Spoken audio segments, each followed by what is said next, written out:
बिस्मिल्लाहिर्रहमानिर्रहीम अस्सलाम वालेकुम। कैसे हैं आप सब? उम्मीद करती हूँ आप सब खैरियत से होंगे। अल्लाह ताला आपको खुश रखे, आबाद रखे, खैर वाफियत से रखे। आज मैं बना रही हूँ बीफ शशका। ये इंटरनेशनल हैं नूडल्स और इंडोमी नूडल्स हैं। इसके ऊपर सब लैंग्वेज में लिखा हुआ है, इंग्लिश में, उर्दू में, अरबिक में और एक और लैंग्वेज में है। उसका मुझे नहीं पता वो कौन सी है। तो पीछे उन्होंने इंस्ट्रक्शन दी हुई है कि पहला प्रोसेस कौन सा करना है, अपने सेकंड स्टेप कौन सा, और थर्ड हमारी फाइनल लुक है। तो ये भी उन्होंने हर लैंग्वेज में एक्सप्लेन किया हुआ है। तो अब इसको बनाना स्टार्ट करते हैं हम। पैन में मैंने 2.5 कप पानी यूज़ किया है। इसमें जितना लिखा हुआ था उससे मैंने ज़्यादा ही पानी डाला है और इसको चूल्हे पे रख देंगे बॉयल आने तक। तो दूसरी साइड पे हम कर लेंगे नूडल्स की अनपैकिंग।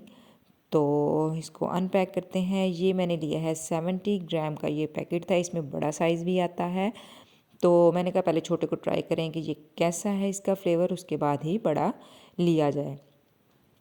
तो ये मुझे तकरीबन 45 का मिला था, 45 to 50 के राउंड अबाउट था। और इसको जब अनपैक किया इसमें से 2 पैकेट्स निकले हैं, एक में है चिल्ली और दूसरे में है सीजनिंग।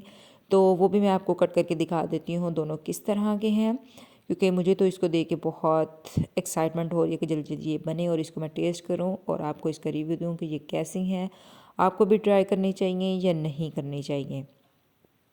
टेस्ट तो वैसे हर किसी का अपना अपना होता है, लाजमी नहीं है जो मुझे चीज़ अच्छी लगे वो आप लोगों को भी अच्छी लगे।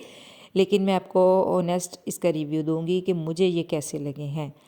तो चलें, ये मैंने इसके निकाल लिए हैं और दूसरी साइड पे अब हम देखते हैं अपने जो पानी रखा हुआ है, अगर उसको बॉयल आ गया तो हम नूडल्स को उसमें डाल देंगे। तो ये सीजनिंग मैंने अब डाल दी है और पानी जो है मुझे लगता है ऑलमोस्ट बॉयल हो चुका है। अब इसमें हम ऐड कर देंगे नूडल्स को। नूडल्स को ऐड करने के बाद मैंने इनको तोड़ा नहीं है, बिल्कुल ऐसे ही डाल दिया था। अब मैं फोक की मदद से उसको थोड़ी सी सॉफ्ट हो गई है तो मैं इसको सेपरेट कर लूँगी। उसके बाद इसको पकाना है जब तक ये हाफ़ कुक हो जाएंगी। उसके बाद हमने इसमें ऐड कर देना है जो इसके अंदर पैकेट में मसाला दिया हुआ था, वो इसमें ऐड कर देना है। इसको थोड़ी देर और मिक्स करेंगे और उसके बाद फिर इसको थोड़े टाइम के लिए पकाएंगे जब ये फुल कुक हो जाए।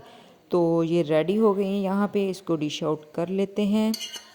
बहुत ही यम्मी लग रही हैं, क्योंकि मैंने इसका टेस्ट अपने माइंड में जो बनाया हुआ देखती हूँ ये वैसा ही है या नहीं है। तो देखें, गर्मा गर्म नूडल्स रेडी हैं बिल्कुल। अच्छा, इसकी नूडल्स में मुझे इसकी क्वालिटी में, नूडल्स की क्वालिटी में मुझे काफ़ी डिफरेंस लगा है पाकिस्तान की और ये इम्पोर्टेड जो है। ये इनका साइज़ में लंबी भी ज़्यादा थी और ये थोड़ी सी मोटी भी थी। हमारी जिस तरह बिल्कुल अक्सर चिपक जाती हैं, बिल्कुल भी वैसे नहीं चिपकी, अलग अलग रही हैं। उसके ऊपर मैंने गार्निश कर दिया है ग्रीन ओलिव्स के साथ।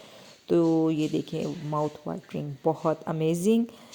अब मैं इसको ट्राई करूँगी कि ये कैसी हैं। तो इसको अब ट्राई करते हैं। मुझे तो एक एक्साइटमेंट हो रही है, मुझे लगता है आप लोगों को भी होगी कि जल्दी से हमें पता चले भी इसका क्या रिव्यू है। तो अब मैं इसको टेस्ट कर लेती हूँ।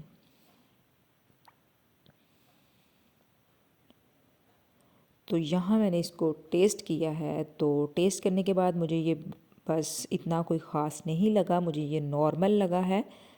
जैसे हमारे स्पाइसी नूडल्स होती हैं, मुझे लिटिल बिट वैसा इसका फ्लेवर लगा था। कोई स्पेशल बीफ शश का टाइप मुझे कोई भी इसमें कोई ख़ास नहीं, इसमें कोई फ्लेवर आया, बस नॉर्मल था। और इसके अलावा जो है इसकी नूडल्स की क्वालिटी मुझे डेफिनेटली इसकी अच्छी लगी है, वो अच्छी थी। तो मिलते हैं नई वीडियो के साथ। अल्लाह हाफ़िज़, फ़ी अमान अल्लाह रब्बा।